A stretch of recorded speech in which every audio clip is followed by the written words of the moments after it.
ఏది 2023 పైనేళ్ళు రాశి మేషం లగ్నం మరియు చంద్రరాశి రెండూ మేషం.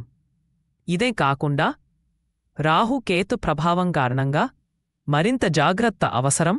ప్రత్యేకంగా మనసు ఆందోళన చెందవచ్చు.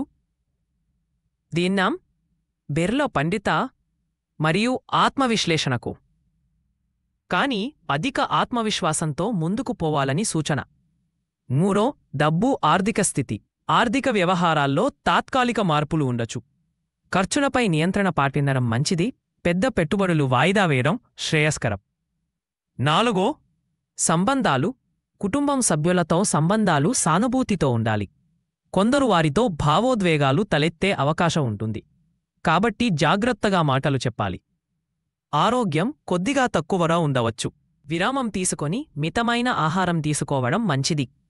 ఆయుర్వేద గమనికలు పాటించటం ఉపయోగకరం. ఈ రోజుకు శుభకార్యం పరిహారం: గురు దక్షిణ ఇచ్చి వేద పఠనం చేయడం లేదా గంగా జర్నీ.